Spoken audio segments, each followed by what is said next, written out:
our channel. Today Bible verse in Tamil.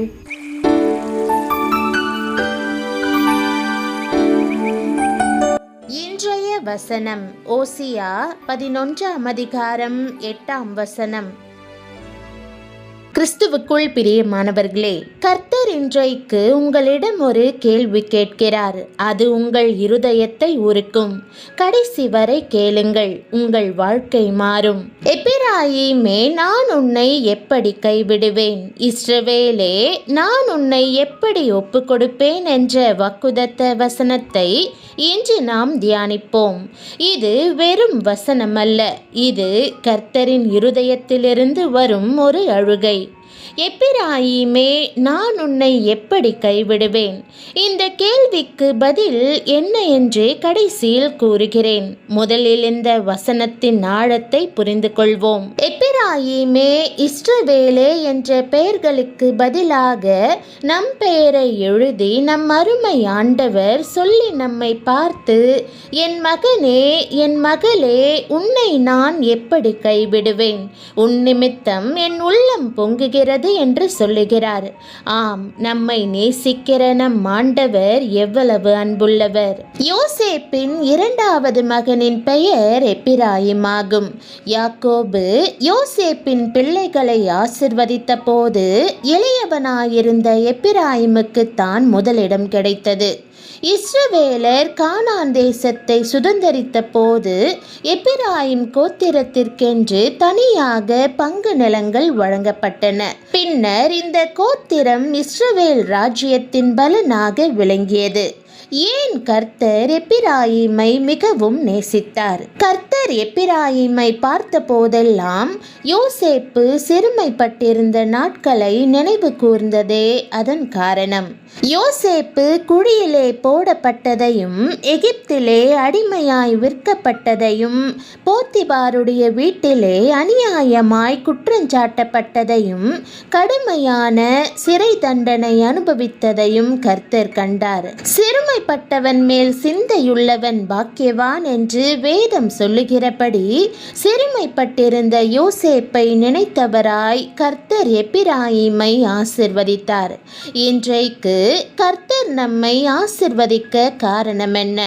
அவர் இயேசு கிறிஸ்துவின் சிறுமையை கண்டு அவருடைய பாடுகளை நினைவு கூர்ந்து அவருடைய பிள்ளைகளாகிய நம்மை ஆசிர்வதிக்கிறார். நம்முடைய ஆசிர்வாதங்கள் எல்லாம் கிறிஸ்துவுக்குள் நமக்குள் வரும் ஆசிர்வாதங்களாகும். கிறிஸ்துவினுடைய சிலுவை பாடுகளினால் நமக்கு கிடைக்கும் உன்னதமான ஆசிர்வாதங்களாகும். இயேசு எவ்வளவு சிறுமைப்பட்டிருந்தார் என்பதை எண்ணி பாருங்கள். அக்கிரமக்காரரில் ஒருவராக அவர் எண்ணப்பட்டார். வாய் திறவாத ஆட்டை போலிருந்த அவரை கண்டு பிதாவினுடைய உள்ளம் உருகியது. சிறுமைப்பட்டவர்களின் பிள்ளைகளை கர்த்தர் ஒரு நாளும் கைவிடுவதில்லை.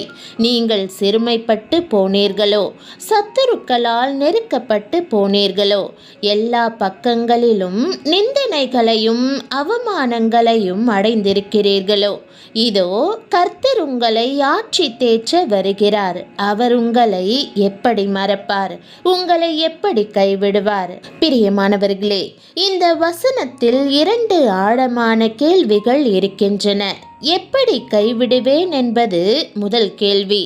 எப்படி ஒப்பு கொடுப்பேன் என்பது இரண்டாவது கேள்வி. பொதுவாக மனிதர்கள் தேவனிடம் கேள்வி கேட்பார்கள். ஆனால் இங்கே தேவனே தாமாக கேள்வி கேட்கிறார். அதுவும் நம்மை விட்டு பிரிய முடியாத வேதனையோடு கேட்கிறார். இஸ்ரவேல் மக்கள் கர்த்தரை விட்டு திரும்பி திரும்பி பாவம் செய்தார்கள். விக்கிரகங்களை நாடினார்கள். அவருடைய கட்டளைகளை மீறினார்கள். மனித நீதியின்படி பார்த்தால் அவர்களை கைவிட்டு விடுவதே தகுதியான தண்டனையாக இருந்திருக்கும். ஆனால் கர்த்தரால் அப்படி செய்ய முடியவில்லை. ஏனென்றால் அவருடைய அன்பு நீதியையும் தாண்டி பொங்கி வழிகிறது. அவருடைய இரக்கம் அவருடைய கோபத்தை வென்றுவிடுகிறது. நான் உன்னை ஒப்பு கொடுப்பேன் என்று சொல்ல அவரால் முடியவில்லை. சத்துருவின் கையில், பாவத்தின் கையில், மரணத்தின் கையில் நம்மை ஒப்பு கொடுக்க அவருடைய உள்ளம் இடம் கொடுக்கவில்லை.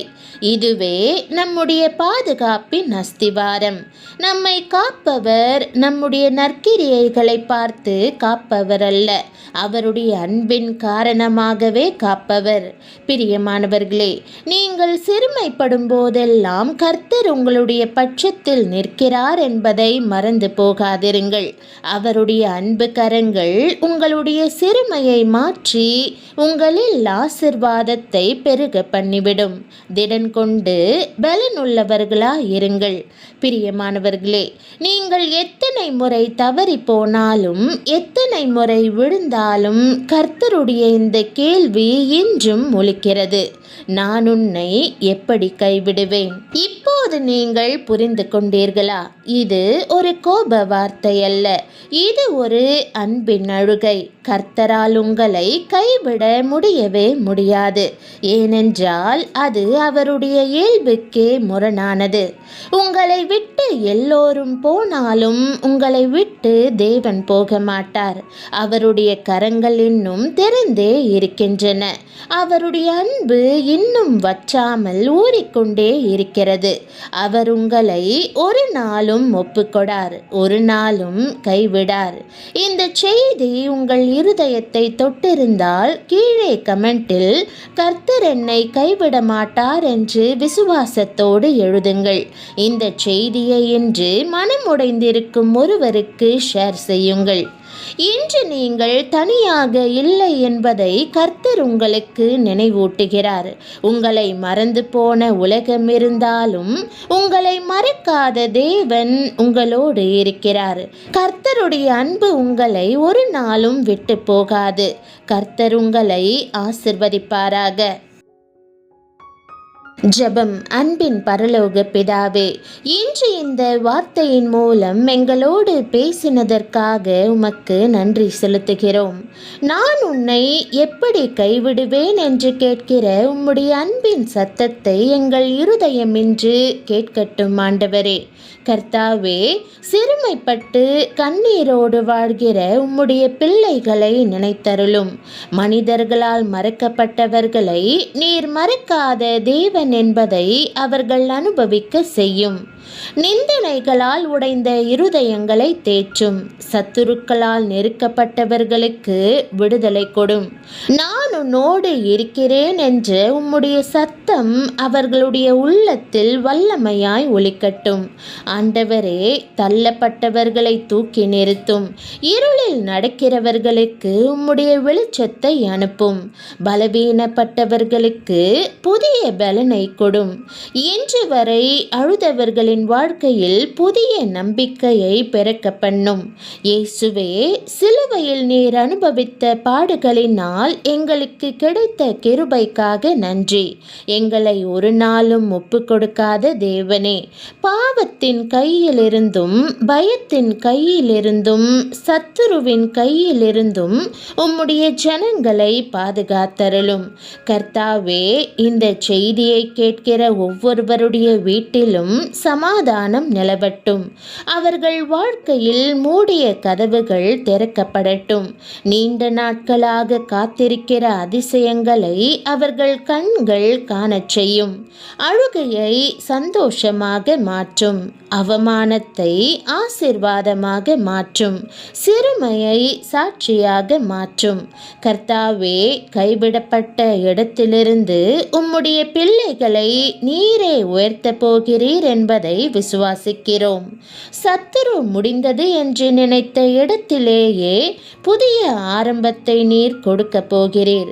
கர்த்தர் என்னை கைவிட மாட்டார் என்ற விசுவாசம் அவர்களுடைய இருதயத்தில் ஆழமாக பதியட்டும். உம்முடைய அன்பிலிருந்து எதுவும் எங்களை பிரிக்க முடியாது என்று அறிக்கையிடுகிறோம். இயேசுவின் நாமத்தில் ஜெபிக்கிறோம் நல்ல பிதாவே, ஆமேன்.